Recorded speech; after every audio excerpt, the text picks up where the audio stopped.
Wajah sang penguasa Baghdad memerah menahan emosi. Baginya, bukan persoalan benar atau salah, tetapi soal wibawa. Bagaimana mungkin seorang rakyat jelata, apalagi Abu Nawas yang dikenal licik, berani melontarkan kata-kata yang bisa mencoreng martabat kerajaan. Kurang ajar, si Abu itu sudah keterlaluan. Aku harus memberi pelajaran.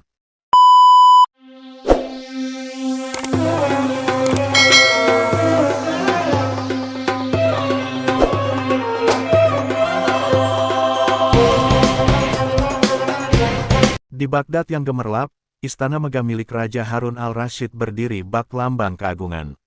Namun di balik kemegahan itu, kabar kecil dari pasar mampu membuat amarah besar bergelora di hati sang raja. Suatu sore, seorang pedagang kain datang ke istana, membisikkan sesuatu kepada salah satu pengawal. Tuanku raja harus tahu, orang itu, si Abu Nawas, sering bercanda di pasar dengan menyebut paduka bisa ditipu dengan cara paling mudah. Bahkan katanya, raja kita yang mulia tidak lebih cerdik daripada seekor kambing. Kabar itu beredar dari mulut ke mulut, hingga akhirnya sampai ke telinga raja sendiri. Wajah sang penguasa Baghdad memerah menahan emosi. Baginya, bukan persoalan benar atau salah, tetapi soal wibawa.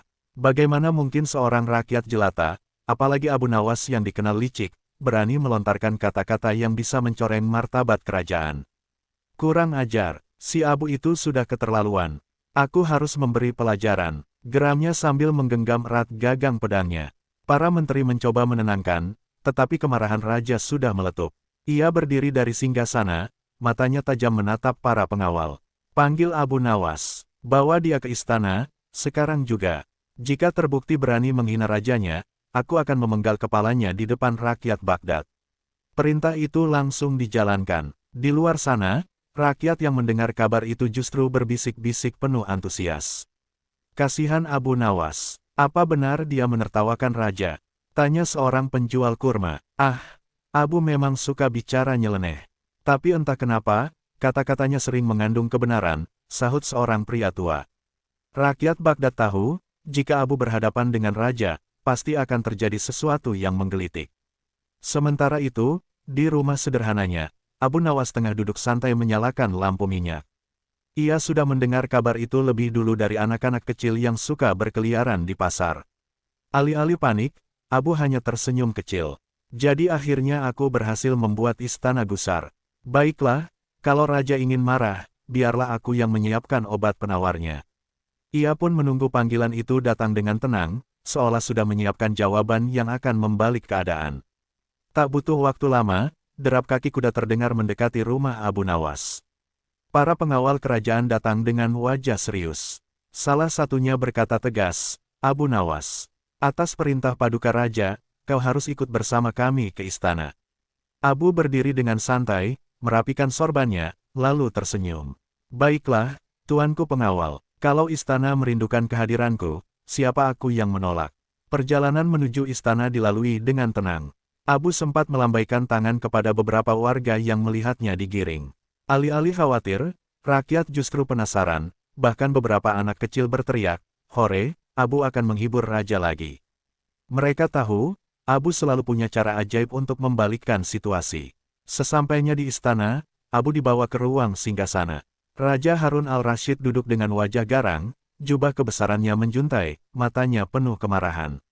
Begitu Abu menghadap, suara raja menggema, Abu, benarkah kau berkata bahwa aku mudah ditipu? Bahwa aku tidak lebih cerdik daripada kambing? Abu menunduk hormat, wajahnya tenang. Ampun tuanku, hamba tidak pernah bermaksud menghina. Hamba hanya berbincang dengan rakyat di pasar, dan terkadang kata-kata mereka berlebihan. Tentu saja, tak seorang pun bisa menandingi kecerdasan paduka.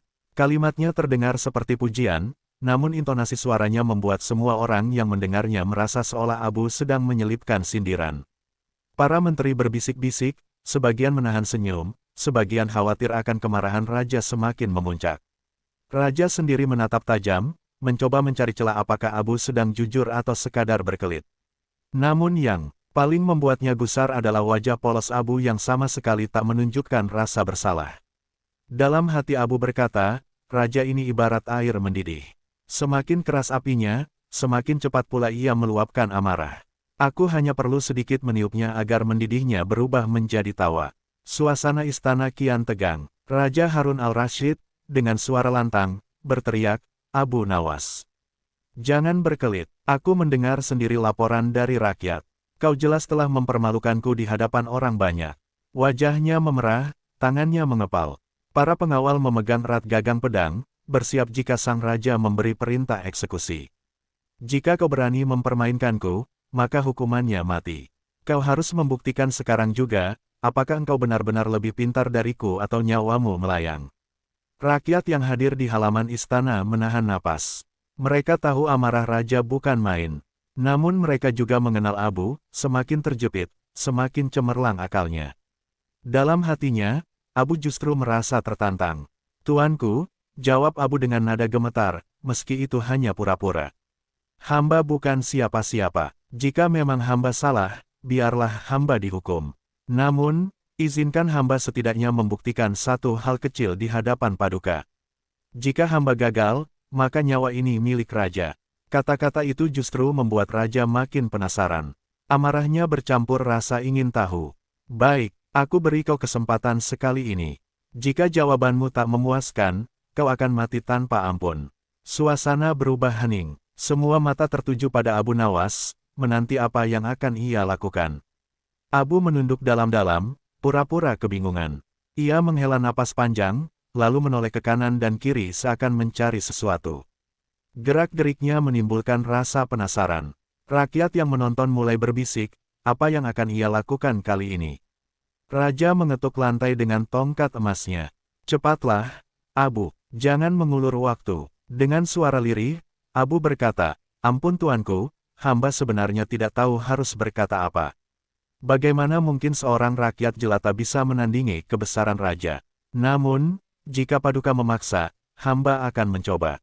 Ia menggigit bibirnya, lalu menutup mata sejenak, seperti sedang berpikir keras. Padahal, dalam benaknya, Abu sudah menyiapkan siasat cerdik. Ia tahu, jika ingin selamat, ia harus membalikkan logika raja dengan kalimat sederhana namun mengena. Semakin raja marah, semakin besar peluang Abu untuk mengubahnya jadi bahan tertawaan. Raja yang melihat kepura-puraan itu semakin gusar. Dasar bodoh, jangan bertele-tele, bentaknya. Tetapi justru disitulah Abu tahu bahwa waktunya sudah tepat untuk melancarkan jawaban yang akan mengubah arah permainan. Raja kemudian berkata dengan nada menantang, Abu, jika kau benar-benar pintar, tunjukkan kepadaku sesuatu yang mustahil. Aku ingin kau menunjukkan di mana ujung dunia berada. Jika kau gagal, kepalamu akan kupenggal di tempat ini juga. Ruangan istana seketika sunyi. Pertanyaan itu jelas mustahil dijawab. Para wazir saling pandang, sebagian tersenyum puas, merasa kali ini Abu benar-benar tak akan selamat. Rakyat yang hadir menahan napas, menunggu apa yang akan terjadi selanjutnya. Abu terdiam sesaat, matanya menyapu lantai istana. Dalam hatinya ia berkata, Paduka benar-benar ingin menjebakku. Tapi setiap jebakan selalu punya pintu keluar, hanya saja bentuk pintunya berbeda. Lalu, dengan wajah tenang, Abu mengangkat kepala, menatap raja dengan senyum tipis. Tuanku, pertanyaan Paduka sangat sulit. Namun izinkan hamba menjawab dengan sederhana. Ujung dunia itu ada di bawah tapak kaki Paduka. Sebab kemanapun Paduka melangkah, disitulah dunia berakhir bagi rakyat jelata. Kalimat itu meluncur begitu tenang, tapi langsung membuat orang-orang di istana ternganga. Sebagian menahan tawa, sebagian lagi menunggu ledakan. Amarah raja, jawaban Abu bukan hanya cerdas, tapi juga menyindir halus bahwa raja adalah penentu batas dunia bagi rakyatnya. Raja terpaku sejenak, matanya membelalak, lalu wajahnya semakin merah. Berani sekali kau menghinaku dengan kata-kata licikmu, Abu. Bentaknya, namun di balik kemarahan itu, tak seorang pun bisa menyangkal, jawaban Abu Nawas memang masuk akal. Ruang singgasana yang semula tegang kini berubah menjadi penuh rasa ingin tahu. Semua mata tertuju pada Abu Nawas yang berdiri tenang di tengah ruangan. Raja baru saja memberikan tantangan mustahil, menunjuk di mana ujung dunia berada. Orang-orang mulai berbisik, sebagian merasa Abu tidak akan bisa menjawab, dan ini akan menjadi akhir hidupnya. Namun Abu justru mengangkat kepalanya dengan senyum tipis, seakan-akan pertanyaan itu sama mudahnya dengan menghitung butir kurma. Ia melangkah selangkah ke depan dan berkata lantang, Tuanku yang mulia, ujung dunia itu tidak berada di langit yang tinggi atau di lautan yang luas. Ujung dunia ada di bawah tapak kaki Paduka. Suasana langsung hening. Para menteri saling pandang dengan wajah bingung, sementara rakyat yang hadir menahan tawa. Raja mengernyitkan dahi, mencoba mencerna jawaban itu. Abu melanjutkan, sebab kemanapun Paduka melangkah, disitulah dunia berakhir bagi rakyat jelata. Apa yang Paduka putuskan, menjadi batas kehidupan kami. Apa yang Paduka katakan, menjadi hukum terakhir yang tak bisa kami bantah. Maka, bukankah ujung dunia ada di bawah langkah Paduka sendiri? Kata-kata itu terasa aneh, mengandung sindiran halus tapi juga kebenaran. Beberapa orang hampir tidak tahan untuk tertawa, namun mereka menutup mulut karena takut dituduh menghina raja. Di wajah Abu terpancar kepolosan pura-pura, padahal dalam hati ia merasa puas karena berhasil memberi jawaban yang mustahil dipatahkan. Raja Harun al-Rasyid tidak bisa menerima jawaban itu begitu saja. Semula ia berharap Abu Nawas akan terdiam, kebingungan, atau memohon ampun, sehingga ia punya alasan kuat untuk menghukum mati. Tetapi yang terjadi justru sebaliknya, Abu memberikan jawaban yang membuatnya terlihat kecil di mata rakyat. Wajah raja memerah menahan amarah. Ia menggebrak meja singgasananya hingga piala emas berisi anggur hampir tumpah. Suara gebrakan itu membuat para pengawal spontan meraih gagang pedang mereka. "Beraninya kau berkata demikian," teriak raja. "Apakah kau bermaksud merendahkan aku di hadapan semua orang? Kau pikir aku tidak tahu kalau jawabanmu itu sindiran yang menusuk?" Ruangan hening. Udara serasa berhenti berputar. Rakyat yang hadir menundukkan kepala, tidak berani menatap wajah raja yang murka. Para menteri mencoba menenangkan keadaan dengan berbisik, "Tuanku, tenanglah, mungkin Abu hanya main kata-kata."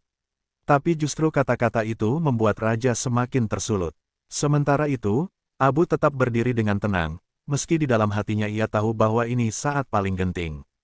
Jika ia salah sedikit saja dalam berbicara, lehernya bisa melayang. Namun Abu sudah terbiasa menghadapi kemarahan raja. Baginya, justru saat raja marah itulah peluang besar untuk membalik keadaan.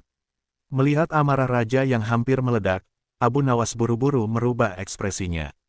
Ia menunduk dalam-dalam, menggoyangkan tubuhnya seolah gemetar ketakutan. Dengan suara parau ia berkata, "Ampun tuanku. Hamba sungguh tidak bermaksud menghina. Hamba hanyalah orang bodoh yang tidak tahu bagaimana harus menjawab pertanyaan mustahil. Hamba hanya berkata sesuai apa yang hamba lihat sehari-hari. Bukankah benar, dunia rakyat kecil memang berakhir di bawah perintah Paduka?" Rakyat yang mendengar itu hampir tertawa. Kalimat Abu terdengar seperti pembelaan, tapi sesungguhnya mengandung sindiran yang lebih dalam. Mereka menutup mulut erat-erat agar tidak ketahuan tersenyum. Beberapa pengawal bahkan menunduk, menyembunyikan wajah yang nyaris terbahak. Raja terdiam sejenak. Kata-kata Abu yang tampak bodoh justru membuat dirinya semakin terpojok. Jika ia terus memarahi Abu, rakyat akan berpikir bahwa raja tidak mampu menerima kebenaran. Tapi jika ia membiarkan Abu lolos, berarti martabatnya turun di hadapan semua orang. Inilah kepiawaian Abu. Ia membuat raja terjebak dalam permainan kata-kata yang sederhana namun menusuk. Meski Abu sudah berakting bodoh, raja tidak kunjung tenang. Amarahnya semakin membara ketika ia melihat rakyat diam-diam menahan tawa. Baginya, itu adalah tanda bahwa Abu berhasil mempermalukannya di depan khalayak. Dengan suara lantang ia berteriak, "Abu, jangan kau kira aku bisa dibohongi dengan pura-pura tololmu. Kau telah menghina martabatku di hadapan rakyat. Hukumanku tetap berlaku. Besok pagi kau akan dihukum cambuk 100 kali di alun-alun." Rakyat yang mendengar putusan itu terkejut. Sebagian merasa kasihan kepada Abu, sebagian lagi penasaran apakah Abu akan lolos kali ini. Abu menunduk dalam-dalam, berpura-pura menerima keputusan itu dengan wajah sedih. Namun di dalam hatinya, ia justru sedang merancang rencana baru untuk keluar dari masalah. Para menteri mencoba membujuk, "Tuanku, mungkin tidak perlu hukuman seberat itu." Tetapi raja menolak mentah-mentah. Baginya, hukuman ini adalah cara untuk menjaga kewibawaan yang hampir runtuh. Ia tidak ingin dianggap lemah oleh rakyatnya sendiri. Malam itu, setelah kembali ke rumahnya, Abu Nawas duduk termenung. Hukuman cambuk 100 kali jelas bukan main-main. Jika ia benar-benar dijalankan, tubuhnya mungkin tidak akan selamat. Tetapi bukannya panik, Abu justru tersenyum kecil. "Raja memang bisa marah besar, tapi aku tahu caranya membuat amarah itu berubah menjadi kelucuan," gumamnya. Ia kemudian meminta izin kepada pengawal istana agar esok hari diperbolehkan membawa seekor keledai tua ke alun-alun. Permintaan aneh itu dilaporkan kepada raja. Awalnya raja heran, namun karena penasaran, ia mengizinkan. Baiklah, biar besok seluruh rakyat menyaksikan kebodohanmu bersama keledai itu, kata raja sambil tertawa sinis. Malam itu, Abu mengelus keledai tuanya sambil berbisik, besok, kau akan menjadi pahlawan yang menyelamatkan nyawaku. Jangan khawatir, aku tidak benar-benar menyuruhmu bicara, tapi aku akan membuat raja percaya bahwa waktu akan menolong kita. Keesokan harinya, rakyat berbondong-bondong ke alun-alun. Mereka penasaran dengan tingkah Abu. Apakah ia benar-benar siap menerima cambukan, ataukah ia punya siasat baru? Semua orang menunggu, sementara Abu datang dengan langkah tenang, menuntun keledai tuanya ke tengah kerumunan. Pagi yang ditentukan tiba, matahari baru naik, tetapi alun-alun Baghdad sudah dipadati ribuan rakyat. Mereka berdesakan, saling mendorong hanya untuk bisa melihat Abu Nawas yang terkenal dengan kelicikannya. Banyak yang datang bukan hanya karena ingin menyaksikan hukuman cambuk, tetapi juga karena penasaran apakah Abu akan kembali berhasil lolos dengan akalnya. Di tengah kerumunan, para penjajah makanan menjual roti hangat, kacang rebus, dan kurma, seolah-olah ini adalah pesta rakyat. Anak-anak berlarian di antara kaki orang dewasa, sesekali berteriak, Abu Nawas. Abu Nawas. Dengan gembira, bagi mereka, melihat Abu dihukum atau lolos dari hukuman sama-sama menjadi tontonan yang seru. Tak lama kemudian, suara trompet istana terdengar. Raja Harun al-Rashid tiba dengan iring-iringan pengawal dan menteri. Semua orang menunduk memberi hormat. Raja duduk di kursi singgasana yang didirikan di tengah alun-alun, wajahnya penuh wibawa tapi terselip rasa penasaran. Ia ingin benar-benar melihat bagaimana Abu akan menerima cambukan, atau apakah lagi-lagi orang itu punya siasat baru. Saat semua mata tertuju ke arah pintu barisan tahanan, muncullah Abu Nawas. Bukan dengan wajah muram atau ketakutan, melainkan dengan senyum santai. Ia menuntun seekor keledai tua yang tampak lesu, jalannya lambat, telinganya menjuntai. Rakyat yang melihat pemandangan itu tertawa terbahak-bahak. Untuk apa keledai itu? Bisik mereka penasaran. Setelah sampai di hadapan raja, Abu Nawas menunduk hormat, lalu berkata, ampun tuanku. Sebelum hamba menjalani hukuman, izinkanlah hamba mengajukan satu permintaan terakhir. Raja mengangguk penuh wibawa, katakan, Abu. Tapi jangan harap aku akan membatalkan hukumanmu. Abu menarik nafas panjang, lalu menunjuk keledai tuanya. Hamba memohon, izinkan hamba melatih keledai ini untuk bisa berbicara layaknya manusia. Tapi hamba butuh waktu 10 tahun. Seluruh alun-alun seketika gempar, rakyat tertawa terbahak-bahak, sebagian hampir jatuh karena tidak kuat menahan geli. Para menteri saling pandang, heran apakah Abu sudah benar-benar kehilangan akal sehatnya. Bahkan raja yang tadinya murka, tidak kuasa menahan tawa. Apa kau bilang? Keledai berbicara. Dalam 10 tahun, Abu menunduk dalam-dalam dengan wajah serius, seolah tidak ada yang lucu. Betul, tuanku. Hamba yakin dengan izin Tuhan, keledai ini akan mampu berbicara dalam 10 tahun jika hamba diberi kesempatan. Raja Harun al-Rashid terdiam sejenak. Amarahnya yang semula membara kini seakan sirna digantikan rasa geli. Ia menatap Abu yang tetap berwajah serius, lalu menoleh kepada rakyat yang masih tertawa. Kau ini sungguh gila, Abu. Apa kau tidak sadar bahwa tidak mungkin seekor keledai bisa berbicara? Abu menjawab tenang, tidak ada yang mustahil jika Tuhan berkehendak. Dan lagi, 10 tahun adalah waktu yang sangat lama. Siapa yang tahu apa yang akan terjadi? Mungkin keledai ini bisa mati, mungkin hamba yang mati lebih dulu, atau bahkan mungkin tuanku sendiri sudah tidak lagi duduk di singgasana. Kata-kata itu membuat raja semakin terperangah. Sebagian rakyat menutup mulut, menahan tawa karena sindiran Abu begitu jelas tapi diucapkan dengan nada polos. Raja akhirnya tertawa keras sambil berkata, baiklah, Abu. Kau benar-benar tahu cara membuatku terhibur. Aku akan membebaskanmu dari hukuman cambuk. Sebagai gantinya, aku beri waktu 10 tahun untuk melatih keledaimu agar bisa berbicara. Sorak-sorai rakyat bergema. Mereka bersorak kegirangan karena Abu lagi-lagi berhasil lolos dari hukuman mati. Setelah keputusan raja diumumkan, Abu Nawas keluar dari alun-alun dengan wajah tenang, menuntun keledai tuanya. Rakyat berbondong-bondong mengikuti, sebagian menyalami, sebagian lagi menertawakannya sambil berkata, 10 tahun. Benarkah kau bisa membuat keledai bicara, Abu? Abu hanya tersenyum, lalu menjawab, 10 tahun adalah waktu yang panjang, sahabat-sahabatku. Dalam 10 tahun, banyak hal bisa terjadi. Siapa yang tahu apa yang akan terjadi esok, apalagi 10 tahun mendatang. Rakyat tertawa mendengar jawaban itu. Mereka tahu, Abu bukanlah orang bodoh. Ia hanya menggunakan waktu dan ketidakpastian masa depan sebagai perisai. Di rumahnya, Abu duduk sambil mengelus kepala keledai. Tenanglah, sahabat, kau tidak perlu benar-benar bicara. Yang penting, hari ini kita bisa pulang dengan selamat. Ia pun tertawa puas, menyadari bahwa sekali lagi kecerdasannya mampu mengubah hukuman menjadi kesempatan. Keesokan harinya, Raja masih teringat dengan tingkah Abu di alun-alun. Amarahnya sudah benar-benar hilang, digantikan rasa kagum dan terhibur. Ia memanggil salah satu menteri kepercayaannya. Orang seperti Abu memang menyebalkan, tapi harus kuakui, ia mampu membuat seluruh rakyat tertawa, bahkan saat aku sendiri marah besar. Baghdad butuh orang seperti dia.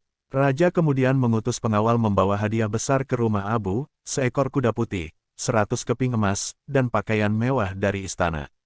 Ketika hadiah itu tiba, Abu pura-pura kaget, lalu menunduk hormat kepada pengawal. Sampaikan terima kasihku kepada tuanku. Katakan padanya, hamba akan berusaha keras melatih keledai tua ini agar kelak bisa mengucapkan salam kepada Baginda. Berita itu segera menyebar ke seluruh Baghdad. Rakyat bersorak gembira karena Abu tidak hanya selamat dari hukuman, tetapi juga malah mendapatkan hadiah besar. Mereka semakin yakin bahwa kecerdikan Abu adalah karunia yang tak tertandingi.